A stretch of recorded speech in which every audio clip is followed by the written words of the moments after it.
Assalamualaikum warahmatullahi wabarakatuh. Selamat datang kembali.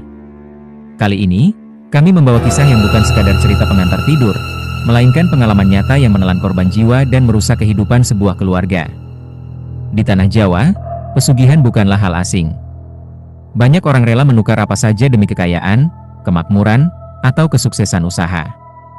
Namun, apa yang terjadi pada keluarga Pak Hadi di rumah makan Sari Rasa ini membuktikan bahwa setiap janji manis dari dunia gaib selalu memiliki harga yang jauh lebih mahal dari apa yang bisa kita bayangkan. Harga itu bukan hanya uang, tapi nyawa, dan bahkan keselamatan jiwa yang abadi. Ini adalah kisah nyata yang dikirimkan oleh seorang saksi mata. Saya mewakili saluran arsip bayangan, mengajak kalian untuk menahan napas, karena apa yang akan kalian dengar ini sangat nyata, sangat menyeramkan, dan penuh dengan ketegangan yang akan membuat bulu kuduk kalian berdiri sepanjang cerita.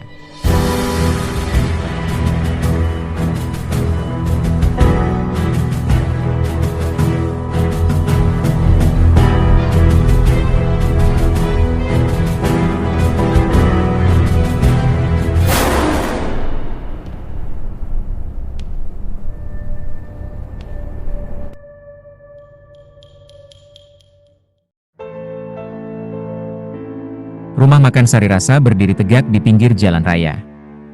Dulu, tempat ini hanya sebuah gubuk kecil. Penghuninya, Pak Hadi dan Bu Sumi, hidup pas-pasan. Setiap hari bekerja keras dari subuh hingga malam, namun pendapatan selalu saja cukup untuk makan sehari-hari. Hutang menumpuk, dan masa depan terlihat suram. "Mi, bagaimana ini? Kita sudah bekerja sekuat tenaga, tapi kenapa rezeki selalu sempit?" tanya Pak Hadi suatu malam, wajahnya penuh kerut kekhawatiran.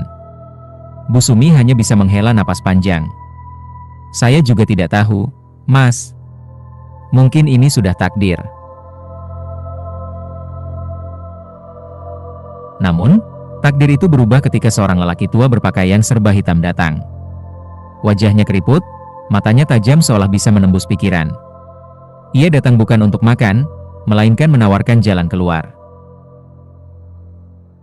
"Kalian ingin kaya? Ingin rumah makan ini ramai setiap hari, uang mengalir seperti air?" bisik lelaki tua itu, suaranya serak dan berat. Pak Hadi dan Bu Sumi saling pandang. Harapan yang hampir padam kembali menyala. "Tapi, apa syaratnya, Kek?" tanya Pak Hadi hati-hati. Ia tahu, di dunia ini tidak ada yang gratis. Lelaki tua itu tersenyum, senyuman yang membuat udara di sekitarnya terasa dingin menusuk tulang. "Syaratnya mudah. Kalian hanya perlu menerima teman yang akan membantu. Ia akan membawa pelanggan, membawa rezeki. Tapi ingat, ada aturan yang harus dipatuhi. Jangan pernah bertanya siapa dia, jangan pernah mencoba mengusirnya, dan yang paling penting, setiap tanggal 15 bulan Jawa, sisakan satu meja di sudut paling gelap. Jangan diduduki siapapun, dan siapkan hidangan terbaik di sana. Itu untuknya." Tanpa berpikir panjang, karena terdesak kebutuhan, Pak Hadi menyetujui perjanjian itu. Lelaki tua itu melakukan ritual di belakang dapur, membacakan mantra, dan menanamkan sesuatu di bawah lantai. Sejak hari itu, segalanya berubah drastis. Dalam waktu singkat, gubuk kecil berubah menjadi bangunan megah. Pelanggan datang dari segala arah. Uang masuk begitu deras hingga mereka tidak sempat menghitungnya. Mereka membeli tanah, mobil, dan segala kemewahan. Namun, di balik kemewahan itu, bayang-bayang ketakutan mulai merayap perlahan. Awalnya, hal-hal aneh itu dianggap biasa saja. Para karyawan sering melihat sosok tinggi besar berpakaian putih bersih berdiri di dekat pintu, tapi saat dilihat lagi, sosok itu menghilang. Kadang terdengar suara gelas berdenting di meja kosong. Tapi karena usaha terus maju, Pak Hadi selalu menyuruh mereka diam. "Jangan bicara sembarangan. Jangan sampai pelanggan takut datang," hardiknya. Tapi, teror itu bukan hanya sekadar penampakan. Ia mulai berubah menjadi sesuatu yang lebih fisik, lebih berbahaya. Suatu malam, setelah tutup, Bu Sumi sedang menghitung uang. Tiba-tiba, ia mendengar suara makan yang sangat keras dari ruang utama. Suara mengunyah yang rakus, menelan dengan bunyi yang menjijikan, seolah-olah tidak menggunakan sendok, melainkan melahap langsung dengan tangan dan mulutnya secara liar. "Siapa yang masih di sana?" "Sudah tutup loh," teriak Bu Sumi sambil berjalan mendekat. Saat ia menyalakan lampu besar, ruangan itu kosong melompong. Namun, di meja sudut yang selalu disisakan itu, meja yang seharusnya tidak ada siapa-siapa, piring-piring bersih yang baru saja diletakkan kini kosong melompong. Habis disikat bersih. Bahkan sisa nasi pun tidak ada. Yang lebih mengerikan, di atas meja dan lantai, terdapat jejak-jejak basah berwarna kemerahan, seperti darah yang mulai mengering. Dan di situ, tercetak jelas jejak kaki. Bukan jejak kaki manusia, melainkan jejak yang besar, kasar, dengan cakar panjang yang menancap di lantai kayu. Bu Sumi berlari ketakutan, menjerit memanggil suaminya. Pak Hadi datang dan melihat pemandangan itu, wajahnya pucat pasi. Ia teringat pesan lelaki tua itu, tapi ia tidak pernah membayangkan teman yang dimaksud adalah makhluk seburuk itu. Hari berganti minggu, teror semakin menjadi-jadi. Karyawan satu persatu mengundurkan diri. Ada yang sering didorong dari belakang saat membawa nampan, hingga piring hancur dan tangan terluka. Ada yang mendengar bisikan di telinga memerintahkan hal buruk. Bahkan ada yang hampir jatuh ke dalam kuali minyak panas karena kakinya ditarik dengan kuat dari bawah. Kisah ini sampai ke telinga saya, Rian, keponakan mereka. Awalnya saya tidak percaya, tapi melihat kondisi Bibi Sumi yang semakin kurus, matanya cekung dan selalu tampak ketakutan, saya memutuskan untuk datang dan melihat sendiri. Saya tiba di sana pada tanggal 14 bulan Jawa, 1 hari sebelum tanggal keramat. Suasana rumah makan itu terasa berat. Meskipun ramai, udaranya pengap dan panas, bukan panas matahari, melainkan panas yang menyengat dan membuat dada sesak. Saya melihat orang-orang makan dengan lahap, tapi ada sesuatu yang salah dengan tatapan mereka. Beberapa tampak kosong matanya, seolah berjalan dan makan dalam keadaan tidak sadar. Malam itu, saya memutuskan untuk menginap. Saya ingin berjaga. Pak Hadi melarang keras, tapi saya bersikeras. "Rian, pulang saja nak. Tempat ini tidak aman," katanya putus asa. "Paman, kalau memang ada masalah, kita hadapi bersama," jawab saya. Malam semakin larut. Jam menunjukkan pukul 2 pagi. Semua sudah tidur. Saya berbaring di ruang tamu dekat dapur.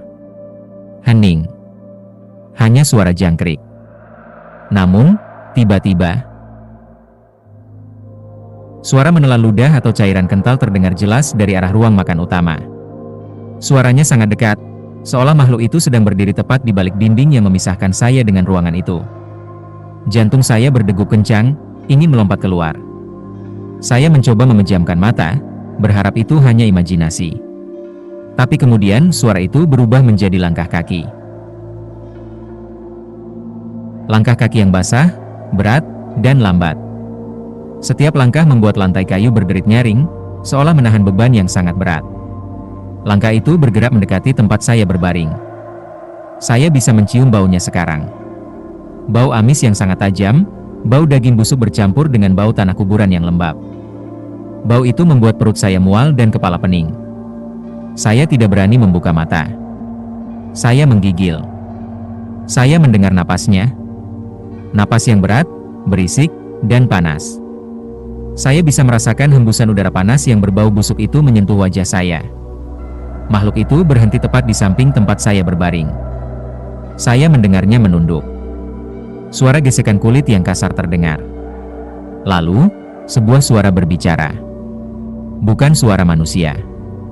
Suaranya berat, serak, seolah keluar dari dasar sumur yang dalam dan penuh lumpur. "Kamu siapa?"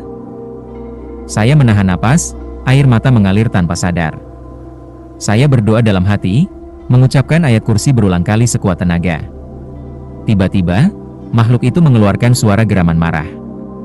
Suara yang begitu keras hingga membuat kaca jendela bergetar. Sepertinya doa saya menyakitinya. Suara itu. Aku tidak suka suara itu. Raungnya. Tiba-tiba, tubuh saya terangkat ke udara tanpa sentuhan fisik. Saya terhempas ke dinding dengan keras. Bruk! Rasa sakit menjalar di punggung. Saat itu juga, saya tidak bisa menahan diri lagi dan berteriak. Allahu Akbar! Tolong Pak! Bibi! Lampu menyala. Pak Hadi dan Bu Sumi berlari keluar. Namun, ruangan itu kosong. Hanya saya yang tergeletak kesakitan. Tapi di lantai, tepat di depan saya, tercetak jejak kaki besar yang berdarah, dan di dinding, tergores tulisan kasar dengan cakar. Hari besar besok. Jangan lupa. Atau semua mati. Itu adalah peringatan. Dan besoknya adalah tanggal 15 bulan Jawa. Keesokan harinya, suasana jauh lebih mencekam. Sore itu, rumah makan ramai. Tapi kali ini, saya melihatnya dengan jelas. Di antara pelanggan manusia, ada sosok-sosok lain. Sosok berwajah buruk, mata merah menyala, tubuh tinggi menjulang. Tapi orang-orang di sekitarnya seolah tidak melihat mereka. Mereka adalah pelanggan dari dunia lain. Malam tiba. Pintu ditutup rapat. Kami bertiga bersembunyi di balik meja besar. Meja di sudut gelap sudah tertata rapi dengan hidangan terbaik. Hening mencekam menyelimuti. Tiba-tiba, angin kencang berhembus, mematikan semua lampu. Gelap gulita. Suara langkah kaki itu kembali. Lebih berat, lebih keras dari sebelumnya. Suara itu datang dari arah dapur, berjalan perlahan menuju meja yang disediakan. Kami bisa mendengar suara piring diambil, suara makanan diseruput dengan rakus, suara tulang digerogoti hingga hancur. Suara itu begitu nyata, begitu mengerikan, seolah kami sedang menonton pesta kanibalisme. Tiba-tiba suara itu berhenti. Kenapa kalian terlihat tak bahagia? Suara itu bergema di seluruh ruangan, datang dari segala arah.